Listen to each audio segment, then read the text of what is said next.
Hello everyone, कैसे हैं आप सब। मध्य प्रदेश की नदियों के अंतर्गत हमारी एक नदी खत्म हो चुकी है जो कि मध्य प्रदेश की सबसे बड़ी नदी मानी जाती है, नर्मदा नदी। पिछले लेक्चर में हमने नर्मदा नदी को खत्म किया है। अगर आपने वो वीडियो नहीं देखा है तो इस वीडियो के डिस्क्रिप्शन बॉक्स में हम उसका लिंक दे देंगे, आप वहां पर जाकर देख सकते हैं। हाँ, आपको मेरी क्लासेस समझ में आ रही है या नहीं आ रही है, मुझे कैसे पता चलेगा। आप मेरी वीडियो को लाइक कर दिया करो तो मुझे पता चल जाएगा कि आपको मेरी क्लासेस समझ में आ रही है या नहीं आ रही है। प्लीज लाइक करना मत भूलना, लाइक कर दिया करो। चलिए, मध्य प्रदेश की नदियों के अंतर्गत एक नदी हमारी खत्म हो चुकी है, कौन सी? नर्मदा नदी।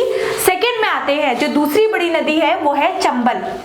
दूसरी बड़ी नदी है चंबल। ये जो लेक्चर है हमारा ये होगा चंबल नदी के ऊपर। अच्छे से समझिएगा, रट्टे की कोशिश मत करना, मैपिंग के द्वारा आप समझना, देखना कहाँ से निकल रही है, कहाँ पे जाके मिल रही है और भी क्या क्या चीजें हैं इसके अंतर्गत। ठीक है, मैं समझाने की कोशिश करूंगी। स्टार्ट करते हैं।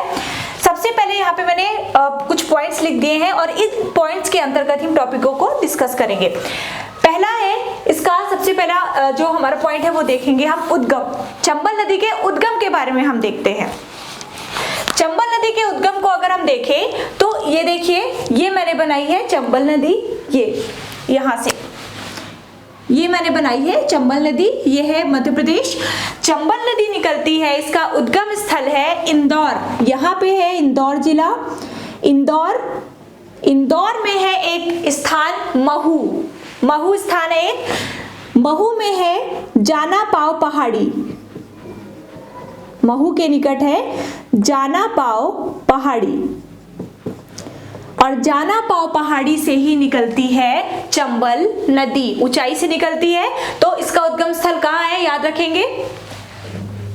ये आपको दिख पा रहा है या नहीं, एक मिनट। चलिए, दिख रहा है। तो चंबल नदी कहां से निकलती है, इसका उद्गम स्थल कहां पर है? इंदौर। सबसे पहले तो आप इंदौर याद कर लीजिए। इंदौर के पास महू के निकट स्थित जाना पाव पहाड़ी से चंबल नदी का उद्गम होता है। तो उद्गम में आप यहां पर नोट कर लेंगे, इंदौर के निकट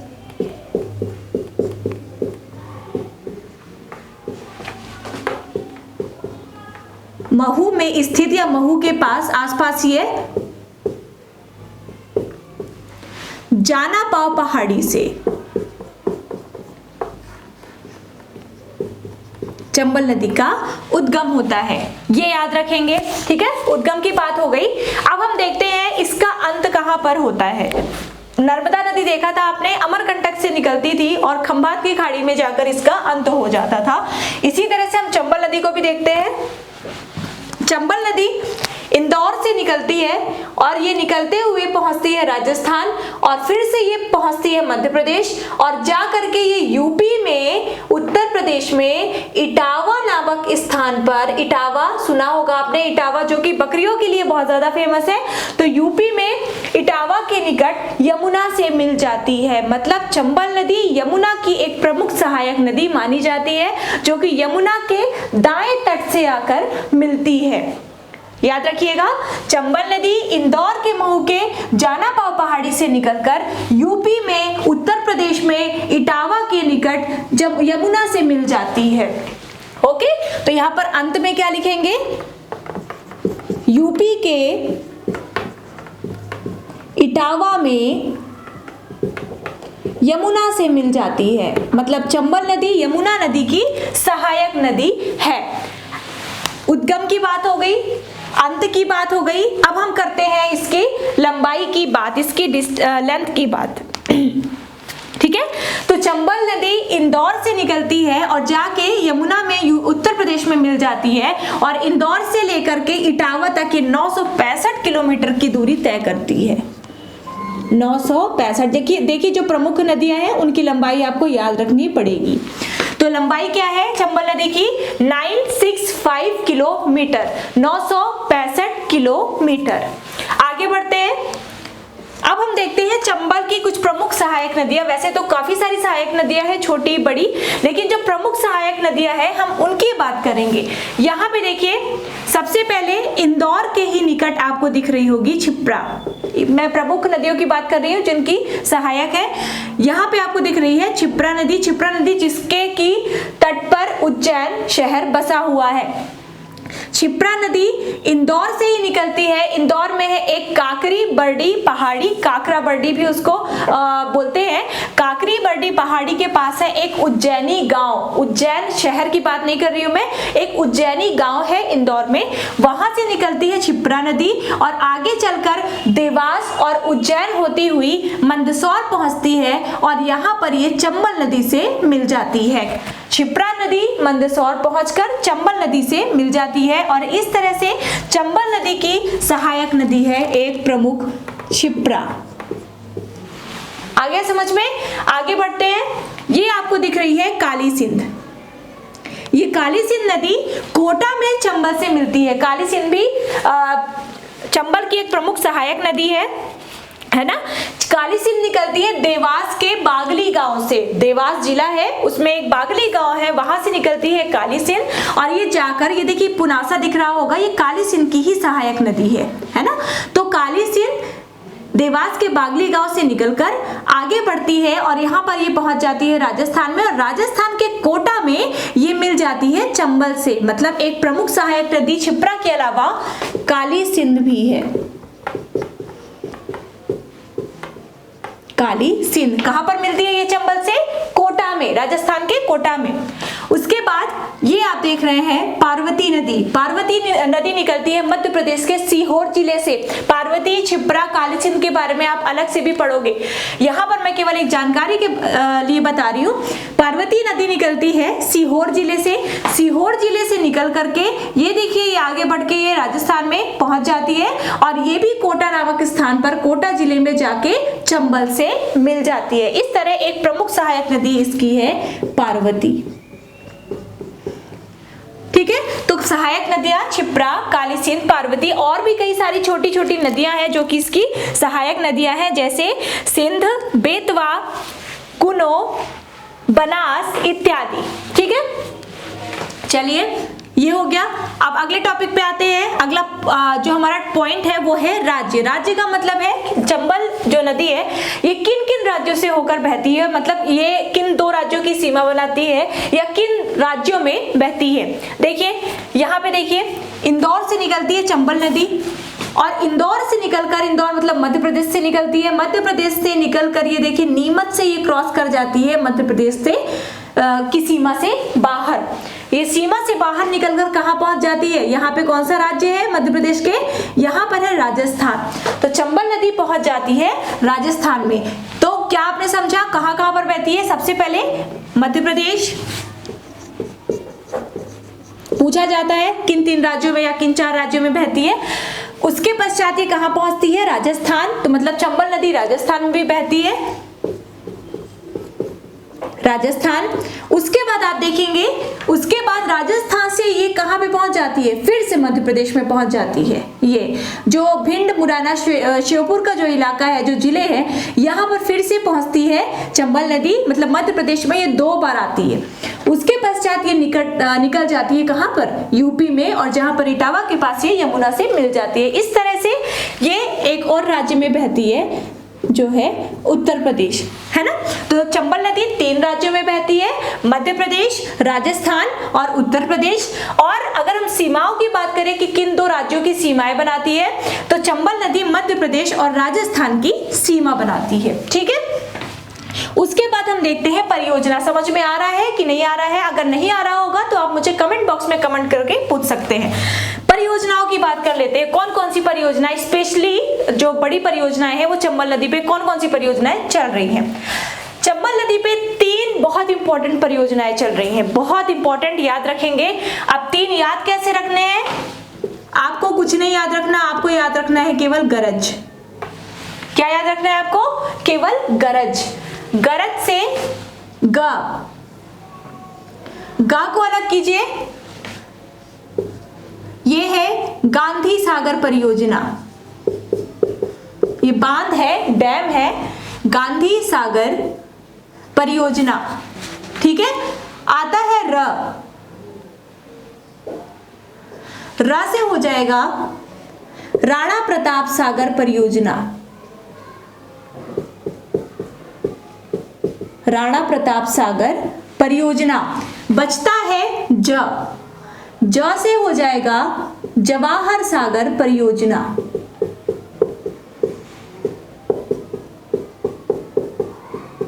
ओके, तो आपको केवल क्या याद रखना है, गरज परियोजनाएं चल रही हैं चंबल नदी पर। कौन कौन सी, ग से गांधी सागर, र से राणा प्रताप सागर और ज से जवाहर सागर परियोजना। अब ये जो तीनों परियोजनाएं हैं, ये जो तीनों डैम है, बांध है, इनकी लोकेशन भी पूछी जाती है कि किस राज्य में स्थित है। याद कैसे रखना है, यहाँ पे गरज में सबसे पहले आता है ग, ठीक है। देखिए 3 परियोजनाएं हैं, इन 3 परियोजनाओं में से एक परियोजना मध्य प्रदेश की है और 2 परियोजनाएं राजस्थान की परियोजनाएं हैं। तो ये जो ग है ये स्टार्टिंग का ही है, तो आपको याद रहेगा। तो जो सबसे पहला ग है ये है मध्य प्रदेश में, मतलब गांधी सागर बांध या गांधी सागर परियोजना जो कि चंबल नदी पर चलाई जा रही है, ये कहां पर है, ये है मध्य प्रदेश में। मध्य प्रदेश में कहां पर, ये है मंदसौर में, यहाँ पे है मंदसौर, आप देखेंगे मध्य प्रदेश के मंदसौर में चंबल नदी की एक प्रमुख परियोजना गांधी सागर परियोजना चलाई जा रही है। याद हो गया, ठीक है। उसके बाद आता है रा मतलब राणा प्रताप सागर, ठीक है।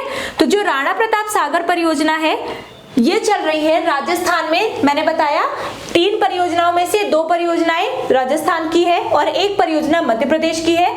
तो पहली तो हो गई गांधी सागर मध्य प्रदेश की, शेष तो जो 2 बचती हैं ये है राजस्थान की। इनमें से जो राणा प्रताप सागर है वो है राजस्थान के चित्तौड़गढ़ में, ठीक है, यहीं पे कहीं पे है चित्तौड़गढ़ में। ये राणा प्रताप सागर जो है वो है चित्तौड़गढ़ में, उदयपुर के पास पड़ता है, उदयपुर से थोड़ा पहले है। और उसके बाद जो जवाहर सागर परियोजना है ये है कोटा में, ठीक है। तो जो जवाहर सागर परियोजना है ये कहाँ है, कोटा में। यहाँ पे बहुत ज्यादा मैं वॉश कर देती हूँ।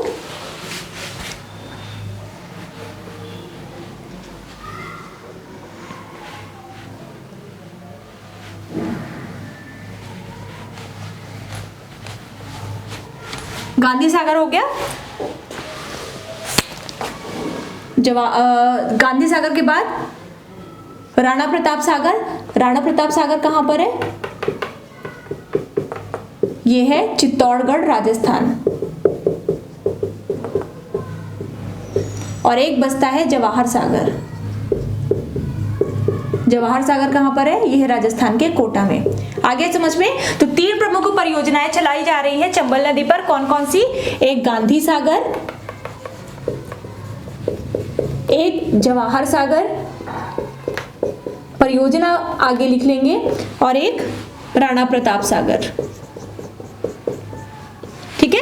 इस तरह से हो जाती है परियोजनाएं कंप्लीट। हमेशा मैप को देख करके आप याद किया करो, नक्शे के आधार पर याद किया करो। आपके माइंड से वो चीजें जल्दी नहीं निकलती, लेकिन जो चीज आप रट के पढ़ोगे, जो चीज आप रट के याद करोगे वो बहुत जल्दी माइंड से निकल जाएगा। अब हम बात करते हैं जलप्रपात की, कि जैसा कि आपने पढ़ा था नर्मदा नदी में भेड़ाघाट जलप्रपात पढ़ा, दुग्धधारा पढ़ा, कपिल धारा पढ़ा। चंबल नदी कौन सा जलप्रपात बनाती है, चंबल नदी का वैसे तो कई सारे जलप्रपात होंगे, लेकिन जो फेमस जलप्रपात है वो है चूलिया जलप्रपात। ये हमेशा पूछा जाता है परीक्षाओं में। तो चूलिया जलप्रपात किस नदी द्वारा बनाया गया है, ये है चंबल नदी पर। और इसकी लोकेशन में बता दूं, ये है कहां पर, चूलिया जलप्रपात कोटा संभाग में एक भैंस रोड पड़ता है। कोटा संभाग में एक भैंस रोड पड़ता है, इसी के पास है चूलिया जलप्रपात। मतलब नदियां, जलप्रपात का मतलब क्या है कि नदियां जब अपने मार्ग से होकर गुजरती हैं तो वहां की जो भूमि होती है वो समतल ना होकर के ऊपर नीचे हो जाती है, ठीक है। तो जब भूमि बहुत ज्यादा नीचे हो जाए, ये हम मानते हैं ये चंबल नदी आ रही है, ठीक है, और ये भूमि कुछ इस प्रकार से हो गई या फिर इस प्रकार से हो गई, ठीक है। तो ये चंबल नदी आ रही है और अपने मार्ग में फिर आगे तो बढ़ेगी और आगे बढ़ने के क्रम में ये नीचे गिरती हुई दिखाई पड़ेगी। और यही जो ये, ठीक है, तो यही जो संरचना है ये जलप्रपात के नाम से जाना जाता है। तो ये जो संरचना है ये है चूलिया जलप्रपात। चूलिया जलप्रपात ये नहीं है, जहां पे भी है मैं उसकी बात कर रही हूँ। तो ये है क्या, चूलिया जलप्रपात, और ये है कहाँ पर, कोटा संभाग के अंतर्गत कोई भैंसरोड नामक स्थान है, वहीं पे है चूलिया जलप्रपात। मैं यहाँ पर लिख देती हूँ भैंसरोड, ये कहाँ है, कोटा संभाग के अंतर्गत। तो लगभग चीजें हो चुकी चंबल नदी के अंतर्गत, इससे ज्यादा सवाल नहीं बनते। अब हम चंबल नदी की एक प्रमुख विशेषता देखते हैं, बहुत इंपॉर्टेंट है प्रमुख विशेषता इसकी जो है।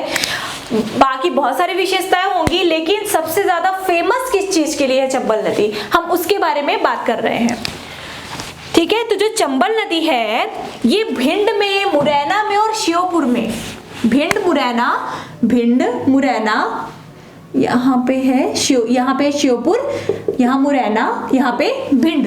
ठीक है, तो चंबल नदी भिंड, मुरैना और श्योपुर में एलुवियल चट्टानों को काटकर विशाल गहरे खड्डों का निर्माण करती है। जब ये राजस्थान से होकर मध्य प्रदेश में प्रवेश करती है तो 3 जिलों से होकर बहती है, श्योपुर, मुरैना और भिंड। इन 3 जिलों में चंबल नदी एलुवियल चट्टानों को काटकर विशाल खड्डों का निर्माण करती है और ये खड्ड कहलाते हैं बीहड़। इसकी सबसे प्रमुख विशेषता किसकी, चंबल नदी की सबसे प्रमुख विशेषता है बीहड़ों का निर्माण। पूछा जाता है, बहुत बार क्वेश्चन रिपीट हो चुका है कि बीहड़ की समस्या के लिए कौन सी नदी फेमस है, तो कौन सी नदी फेमस है, चंबल नदी फेमस है। इसके अलावा एक शब्द और आता है अवनालिका अपर्दन। अवनालिका अपर्दन के लिए कौन सी नदी फेमस है, ठीक है, तो कौन सी नदी फेमस है, वो है चंबल। याद रखिएगा, चट्टानों को काटकर आप अगर जो भी उस एरिया में रहते हो या फिर कभी आप गए हो तो वहां पे आप देखो कि विशाल खड्डों का निर्माण हुआ है और मार्ग बदल दिया है नदी ने, खड्डे बन गए और वो जो मार्ग है उसका बंद हो गया, फिर से मार्ग बदल दिया और इस तरह से कई सारे खड्डों का निर्माण हो गया। और ये जो खड्डे हैं मुरैना, भिंड, श्योपुर के आसपास जो भी अवनालिका अपर्दन हुआ है, ये डाकुओं की शरण स्थली भी कहे जाते थे। जो डाकू होते थे वो यहाँ पर आके छिप जाते थे और बहुत कम चांसेस होते थे कि उन्हें कोई ढूंढ पाए। पुलिस जनरली उन्हें ढूंढ नहीं पाती थी क्योंकि इतने ज्यादा विशाल, इतने ज्यादा बड़े क्षेत्र में है कि देखने से ही भय सा लगता है। ठीक है, तो क्या क्वेश्चन आता है कि बीहड़ की समस्या के लिए कौन सी नदी ज्यादा फेमस है, कौन सी किस नदी का नाम आता है, तो वो है चंबल। अवनालिका अपर्दन के लिए कौन सी नदी जो है वो जिम्मेदार है सबसे ज्यादा, वो है चंबल। एक क्वेश्चन और बनता है कि बीहड़ की समस्या और अवनालिका अपर्दन की समस्या से ग्रसित, सबसे ज्यादा ग्रसित कौन सा जिला है। मैं मध्य प्रदेश की बात कर रही हूँ, वैसे तो भिंड, मुरैना, श्योपुर तीनों में ये चीजें हैं अवनालिका अपर्दन वाली, लेकिन सबसे ज्यादा ग्रसित कौन सा जिला है, तो वो है मुरैना। पूछा जाता है सबसे ज्यादा चंबल नदी ने सबसे ज्यादा खड्डों का निर्माण जिस जिले में किया है, सबसे ज्यादा बीहड़ों का निर्माण जहां पर किया है, सबसे ज्यादा अवनालिका अपर्दन जहां पर किया है, सबसे ज्यादा वो है मुरैना जिला। तो इसका आंसर हो जाएगा मुरैना। और इस तरह से चंबल नदी की सारी चीजें कंप्लीट हो जाती है। इसके अलावा शायद ही कोई क्वेश्चन आपके एग्जाम में बन सकता है। ठीक है, तो चंबल नदी ये हो गई। चंबल के बाद हम अगली नदियों में चलेंगे। देखिए जो प्रमुख नदियां हैं उनके लिए मुझे अलग से लेक्चर बनाना जरूरी था ताकि आपको अच्छे से समझ में आ पाए। अब जो छोटी छोटी नदियां हैं मैं उन्हें 1 या 2 लेक्चर में कवर कराने की कोशिश करूंगी। तो पढ़ते रहिए, मेरे चैनल को सब्सक्राइब जरूर कर दीजिए अगर आपको नोटिफिकेशन चाहिए, और सब्सक्राइब बटन के साथ साथ बेल आइकन को भी प्रेस कर दीजिए ताकि जैसे ही मैं वीडियो डालूं आपको नोटिफिकेशन सबसे पहले मिल पाए और आप मेरे वीडियो को सबसे पहले देख पाओ। Thank you very much, best of luck.